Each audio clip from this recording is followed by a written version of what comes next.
Willkommen, bienvenue, welcome one and all to another live stream with the person you may recognize from early on today, Chris Gilsenan of Root Home. Now, as you know, Property Quorum, shameless plug, 10 o'clock every Thursday, is often where we get together property professionals, including Chris, to talk about what's shaking and what's baking in the property industry. But today, we're going to be doing something slightly different. Normally, Chris and I debate issues that face people like himself, people who are building like portfolios or whatever it is.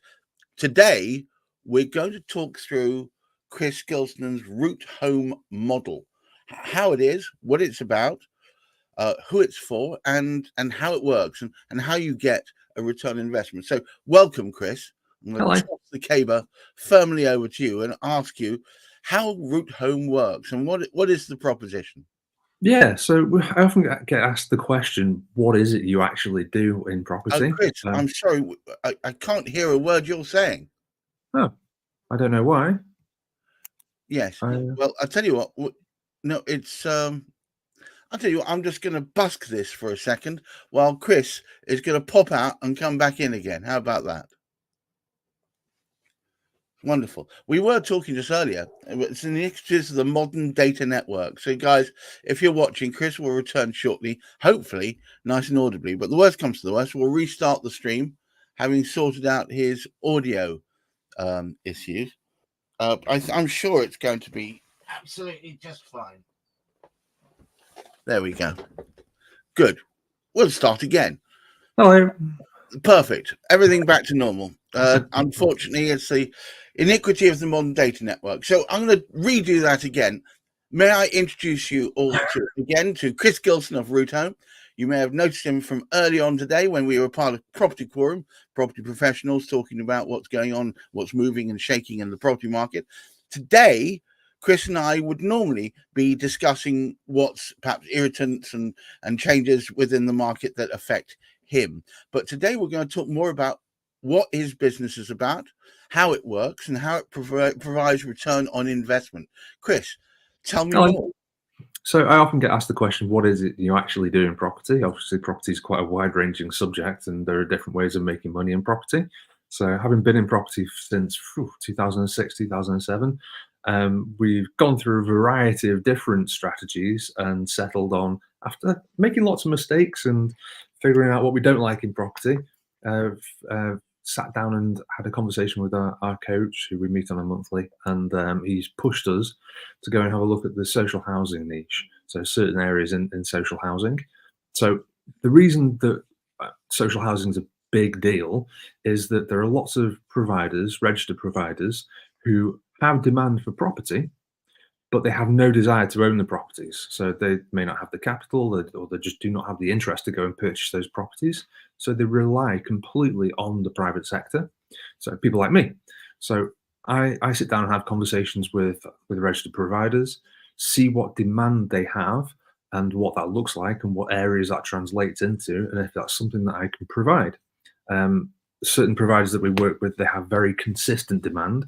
And then we, for us going and sourcing and finding them properties, purchasing those properties and turning them around and offering to the providers offer us a lease up to 10 years at a time. It's a quasi fully repaired and insured lease, so some level of commerciality to it, and that they are responsible for what goes on in the property.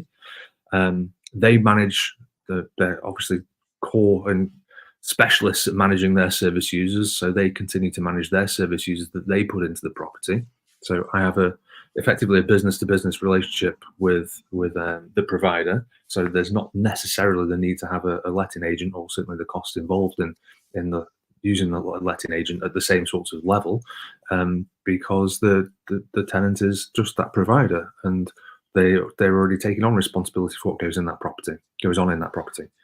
The other couple of benefits, they normally pay for the rates, so council tax, utilities, all those extra costs that certainly in an HMO portfolio, normally the landlord is expected to bear the burden of.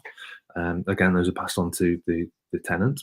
And then the other one is that you're effectively guaranteeing the rent, so absolutely zero voids through that entire life of the lease. So some massive ticks into why we do niche into this particular area. And like I say, there are certain providers that they're desperate for property. So the social housing sector is a vast sector. There are lots of specialists in in the social housing arena.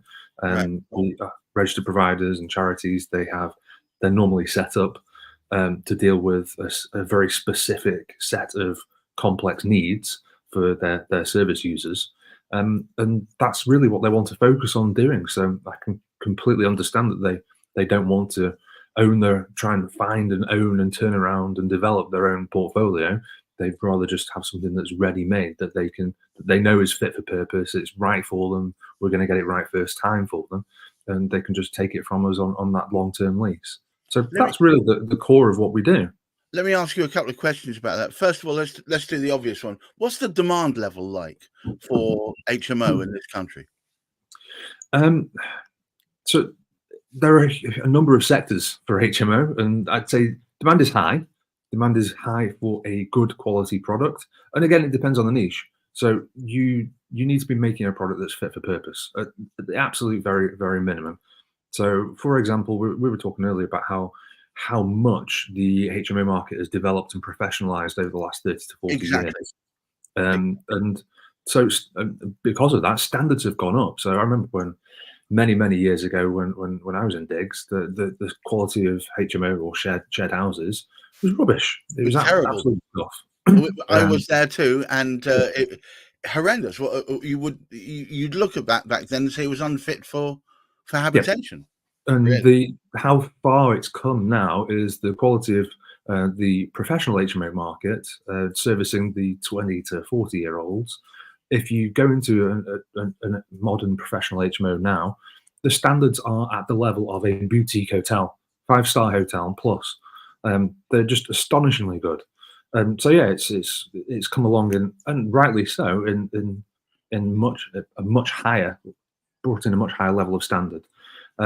The niche that we operate in, it's not required to be at that level. It's required to be fit for purpose for the provider. Compliance is a massive factor. So each of the different local authorities have a different way of interpreting HMO standards and have a different set of regulations to do with HMO standards. The common theme running through all of it is fire safety, and that is absolutely paramount. No one would ever want anyone to be hurt in a fire situation in a property. So yeah, there's a huge amount of compliance that we have to comply with. Normally the difference between different local authorities comes down to amenity standards and space standards. Right. So that can vary quite widely between different local authorities. So for example, Wirral at the moment, they want for a 4-bed HMO, they want 25 square meters in community space. Just over the border in Cheshire West, it's down to about 12 and a half square meters. So very, very different sets of standards. And because we cover such a large geographic region that our providers are looking for stock in, basically the whole Northwest, there are lots of different local authorities that we have to juggle and deal with as just part of the course. So we do that when we find the right properties that they're going to work commercially for us, that we can acquire them at the right price, turn them around at the right price, and we can get the rent levels at the right price for us. But also we're involving the local authority, we're involving the registered provider to make sure it's all fit for purpose and it's going to work for them too. So for any organization or person wanting to invest heavily into this area, perhaps through your good selves, what they'll be looking for obviously is elements of success that have happened in the past.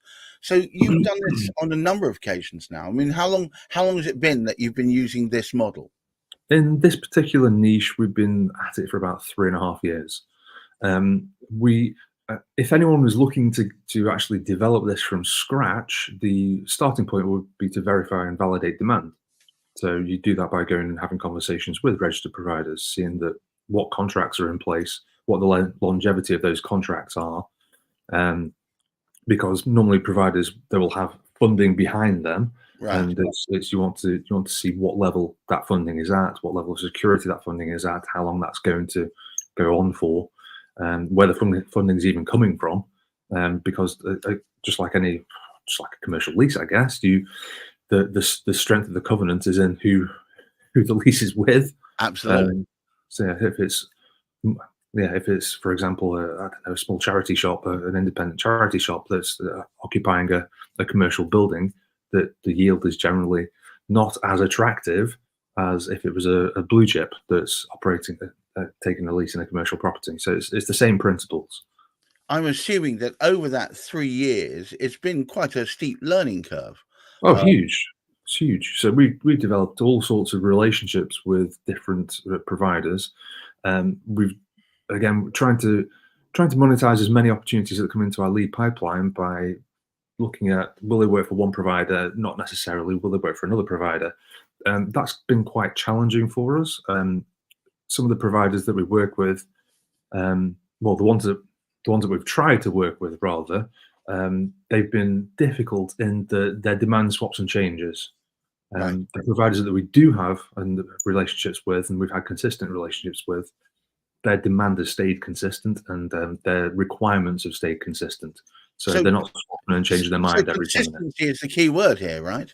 It's very important. So I can't build a commercial model around providers that don't have that level of consistency in what they want. And if it changes from one week to the next, I will very much struggle to be able to service them. Yes. If you're gonna knitting needle through all the scenarios that you've worked with over that 3 years that you've been running this particular model, what would you say is the likelihood of success for any burgeoning investor? Oh, it's very possible. I'd say if you're looking to start the model from scratch, go and rinse and repeat what other people have done. Just go and copy people. Certainly, the knowing building the relationship with registered providers, assessing demand, assessing if it's actually viable for you to be able to deliver on that demand and still make a profit. That's very important. And then it takes time, just building your pipeline of leads, of opportunities, because obviously I could build a pipeline of 1,000 units today, but the reality is, well, most of them might not be fit for purpose. And of the ones that were left, it would take me a while to get them agreed, negotiated and closed with the vendors, let alone purchased and then turned around. So that does take time. And you've got to focus on your business systems that allow you to deliver on the projects. So we spent a good couple of years honing our systems and processes and adapting them to make sure that they are slick so that we can deliver on projects. And we're now in a position where we're starting to scale our business and need more people to kind of operate these systems that we've set up. Because even though they're slick and they're trim, we're still at a small stage, and we are going through a big scaling operation at the moment. But we need more people, we need more bodies. Was you satisfied that you've now developed the model such that it is, as you say, rinse and repeat? Do you think you've actually now worked out what you need to achieve your goals, both of scaling and repeatability? Yeah, I think so. We've got some known unknowns in our business. So we were talking about this last week, I believe. Project managers.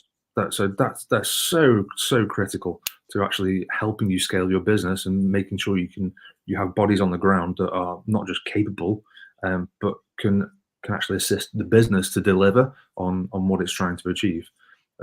Back office, that's crucial. Actually having the people in the back office that know what they're doing and know how to do it.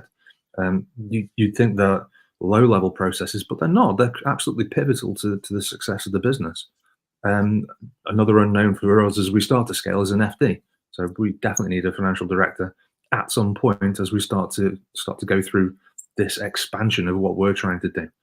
Yeah. So known unknowns are always a factor, and yeah, you definitely need to plan for them and have an eye on how you're going to build your team.